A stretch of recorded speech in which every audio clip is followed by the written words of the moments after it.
Welcome to Suman TV. ప్రత్యేకించి వర్షాకాలంలో పిల్లల్ని చాలా జాగ్రత్తగా చూసుకోవాలి. ఎందుకంటే వాళ్ళ ఇమ్యూనిటీ చాలా డెలికేట్గా ఉంటుంది. ఇన్ఫెక్షన్స్ రావచ్చు. చైల్డ్హుడ్ ఆస్మా, ఈ పిల్లల్లో ఆస్మా అనేది మనం ఎలా తెలుసుకోవాలి? డాక్టర్ అశ్విన్ కుమార్ గారు ఉన్నారు, consultant paediatrician, newborn specialist. Hello sir. నమస్తే అండి. నమస్తే సార్. ప్రత్యేకించి ఈ వర్షాకాలంలో ఈ ఆస్మాకి సంబంధించిన ఫ్లేర్ అప్స్, ఆ సిమ్టమ్స్ కనపడుతూ ఉంటాయి. ఈ వర్షాకాలంలోనే ఆస్మా ఫ్లేర్ అప్ అవడానికి గల రీజన్స్, అది కూడా పిల్లల్లో ఏమై ఉంటుందో కొంచెం చెప్తారా సార్? ఆస్మాని సింపుల్ గా చెప్పాలంటే అది కూడా ఎలర్జీ. ఓకే. అంటే సీజనల్ అలర్జీ, సీజనల్ ఎలర్జీ అని అనుకోవచ్చు. కానీ ఎలర్జీ అనేది మనం పుట్టడం తోటే కొన్ని జెనెటికల్ గా మనం క్యారీ చేస్తున్న జీన్స్ వల్ల మన బాడీ హైపర్ రియాక్ట్ అవుతా ఉంటుంది చిన్న చిన్న ట్రిగర్స్ కి. మీరు చెప్పారు కొన్ని, చలి whether it's most common trigger. రెండు, డస్ట్. ఈ వర్షాలు పడ్డాక ఏమవుతుంది, ఈ పూలు వీటి నుంచి వచ్చే పోలెన్, ఈ పెట్స్ నుండి వాటి పైన స్కిన్ అండ్ వాటి ఫర్, వాటి ఊలన్ నుంచి కార్పెట్స్, పెయింట్స్, లేకుంటే మన కొన్ని particular foods like ground nuts, పల్లి, కొంతమంది కొన్ని సీ ఫుడ్, ఇవన్నీ కూడా లాట్ ఆఫ్ ట్రిగర్స్ ఉంటాయి. వీళ్ళ బాడీకి పుట్టుకతోటి ఆ లక్షణం ఉంటుంది యాక్చువల్ గా. ఇప్పుడు ఒక ఎలర్జీ అంటే సింపుల్ చెప్పాలంటే, మనం ఇలా కొడితే ఒక లెక్కేమో కొంత పెయిన్ పర్సీవ్ అయితే, ఇలా కొడితే కొందరికి చాలా ఎక్కువ సెన్సిటివ్ గా ఉంటారు. మన బాడీ తత్వం అదనమాట ఎలర్జీ అనేది. సో ఇక్కడ వాళ్ళకి చిన్న ట్రిగర్ అయినా మిగతా వాళ్ళకి మామూలుగా జలుబు దగ్గు వచ్చి పోయేది, వీళ్ళకి ప్రొలాంగ్ అవుతుంది. అది సింపుల్ చెప్పాలంటే ఆస్మా. అంటే ఈ క్లైమేట్ లోనే ఎక్కువ వస్తుంది. Winter and rainy. అంటే ఎలాంటి సిమ్టమ్స్ ద్వారా తెలుసుకోవచ్చు సార్? బేసిక్ గా అంటే ఒకటి వచ్చేసి వాళ్ళకు ఊపిరాడదు అన్నది ఒకటి. అండ్ ప్రత్యేకించి పిల్లల్లో ఊపిరాడట్లేదని అంటే చాలా పానిక్ కండిషన్. అవునండి. చిన్న పిల్లల్లో ఊపిరాడలేదు అన్నారంటే చాలా పానిక్ కండిషన్, మొత్తం ఫ్యామిలీ డిస్టర్బ్ అయిపోతుంది.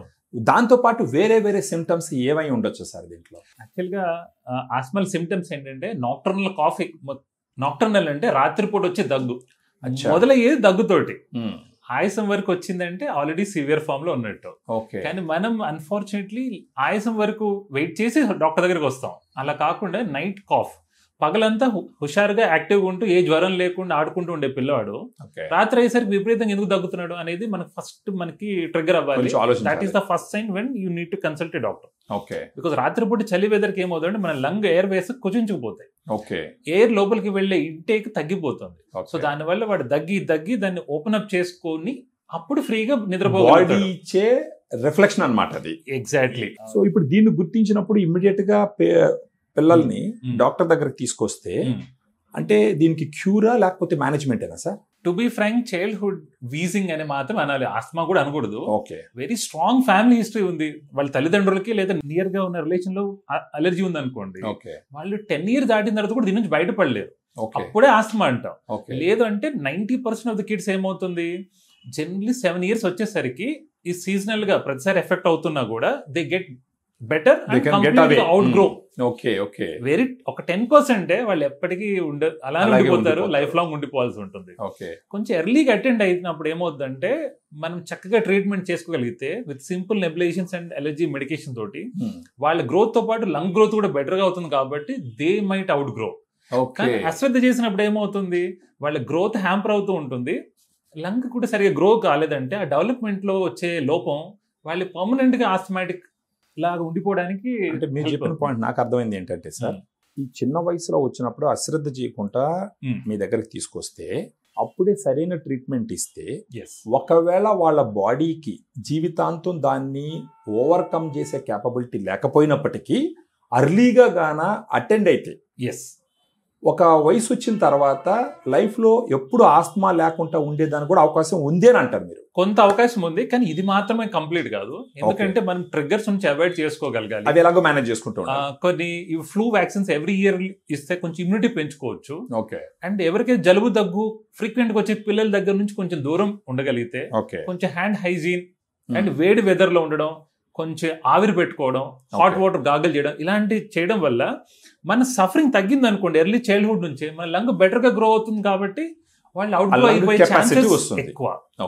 10% తప్పించుకోలేరు, కానీ 90% తప్పించుకోవడానికి స్కోప్ ఉంది. కాబట్టి అర్లీగా అటెండ్ అయితే ఇట్ హెల్ప్స్.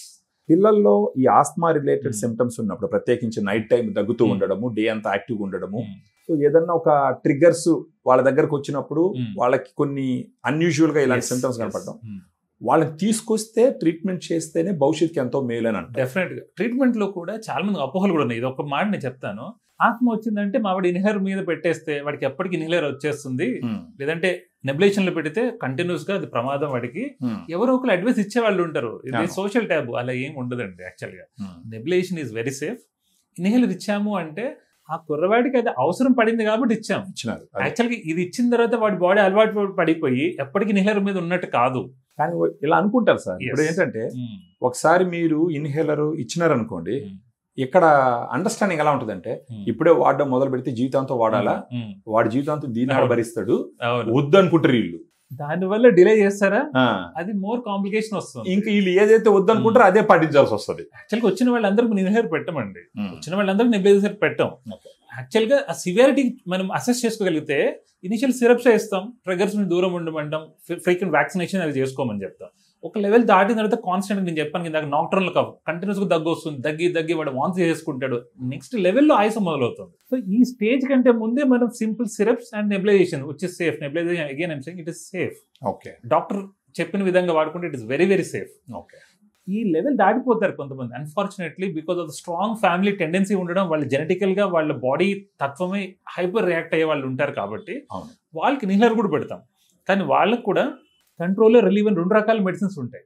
దాన్ని మేము చెప్పిన విధంగా యూజ్ చేస్తే ఎప్పటికీ పర్మనెంట్ గా వాళ్ళు ఇన్హేలర్ లో ఉండాల్సిన అవసరం లేకుండా చేయొచ్చు. ఒక 10% చెప్పాను కదా, వాళ్ళు తప్పదు. కానీ 90% మన చేతిలో ఉంది, వీ కెన్ మేనేజ్ ఇట్. ఈ సోషల్ గా వీళ్ళు చెప్పారన్నా వాళ్ళు చెప్పారో లేదా మన అపోహల వల్ల అవి వాడకుండా మనం పెంచుకోకూడదు అనేది నా డిలే చేయకూడదు అన్నది మీ point. Exactly. Very good information sir, thank you.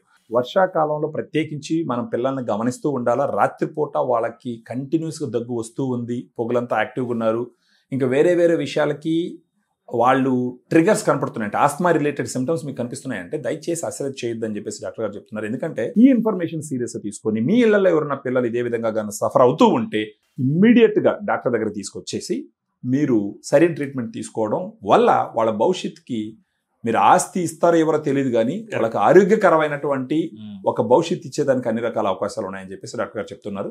Thank you very much.